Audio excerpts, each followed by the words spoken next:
Peoples. It's me, alhamdulillah. Parents, young bucks. I don't think y'all really understand the severity of the call for other agencies to help out with Philadelphia with these killings, man.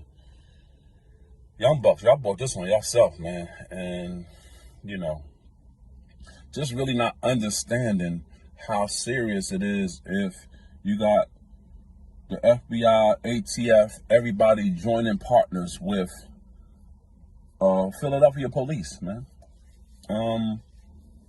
It's about to be a takeover like y'all never seen before.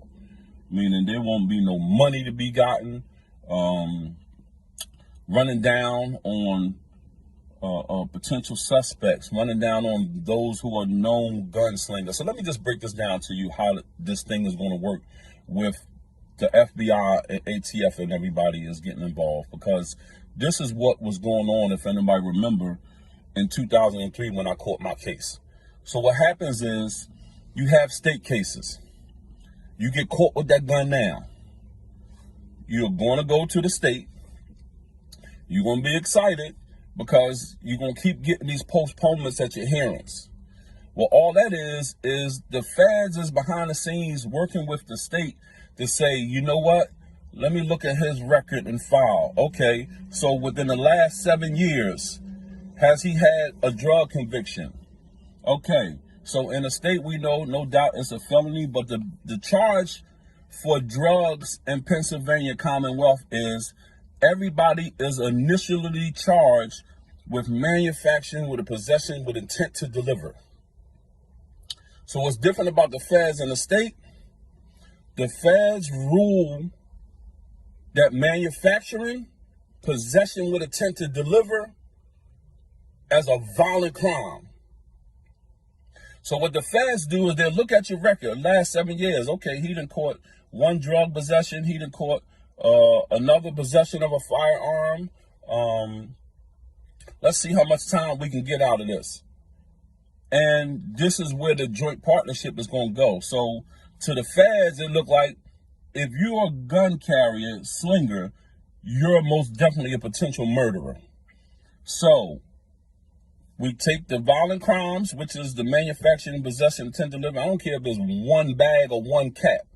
That charge in Pennsylvania is automatically manufactured with a possession with intent to deliver.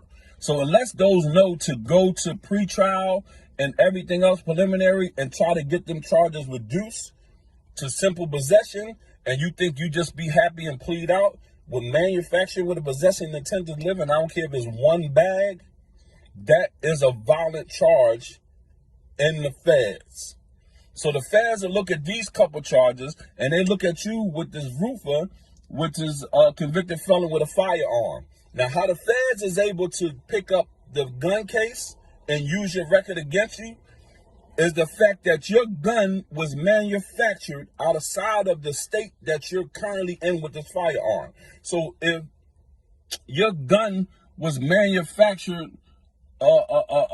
in California somewhere, they charge you as though you went and bought that gun back across state lines because you have a legal firearm, you're a convicted felon, you shouldn't be carrying it. So this is where the federal charge comes in on these firearms. So now you get that charge. They look at your record, last 7 years, how many other convicted felon convictions that they have, whether plead out or whatever, for drug or other possessions of firearms. So now the feds will sit there and look at it and say, okay, here's a chart.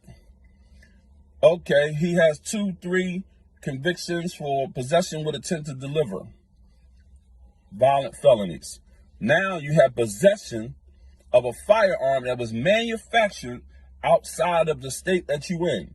So now they can take these 3 things and do either 2 choices. They're going to give you a mandatory armed career criminal, which has a mandatory minimum of 180 months, 15 years. That's actually the charge that I had. So what they do is, as you get locked up with these firearms and stuff, They're corresponding back and forth with the prosecutors from the state, and the feds is looking. Sometimes they might look at something like, we might not get much time out of him. We're going to let him go ahead and stay over the state because he just going to get that 5 to 10. We want 15 to life.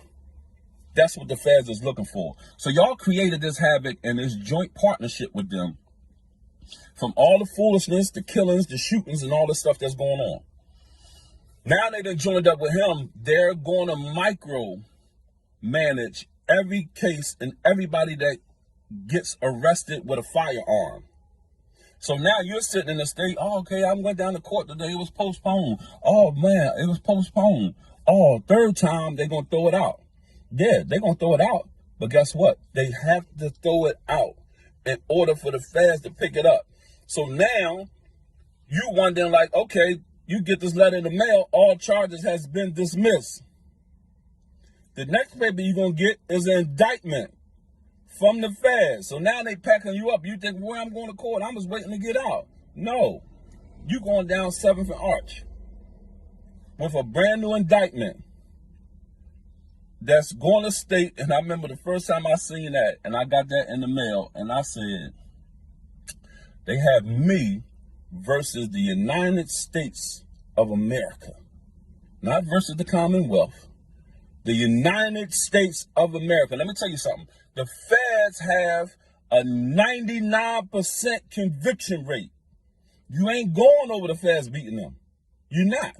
You either going to go ahead and take that plea, or they're going to go ahead. You think you can go to trial because all this circumstantial evidence, oh, they lied about this, they lied about that. You be all excited in the law books and all this and that, and you go to trial with a jury that's supposed to be of your peers. One thing about federal juries, and I took a jury trial, is these people look at it like, wow, if the FBI got you, you must be a serious person. No jury is not going to look at the fact that, wow, I got subpoenaed for jury duty, and it's the FBI, and it's this guy that has this gun case, and when they walking around the court with that gun and showing the jury and everybody that firearm and the clip and the bullets, their mind is already made up. You guilty. So y'all created this havoc for yourself. I just hope, that you ready for that time. Sad thing for the brothers who really just carry to protect themselves, opposed to the fools who carry it to just murder the first thing that get out of line. So y'all created this joint task force. So parents, I'm telling y'all this, get your kids. That firearm is going to get them something. Now, if you think as though, okay, my baby will be safe, I'd rather him be in there for the next 20 years than to me be burying him, don't say nothing then. However, if you care and don't be on there crying, free him, that's not fair, why he get all that time? Again, the feds is looking at that as you carry a firearm, you will protect the drugs you got, you will protect the money you got, you will protect your jewelry. So you'll murder a dude with no hesitation who looks at you sideways. So to them, that's a potential killer. We need to go ahead and set him down for a decade or two. The feds don't play that. You ever heard the phrase or statement, football numbers? Okay, I remember going to trial. I lost my trial. Sentencing happened. They going back and forth. Judge, my hands tied. It's mandatory minimum. You're armed career criminal. You like slinging them guns and all that. Okay, mandatory minimum of 15 years, which my sentence guidelines actually had me at 20 to life.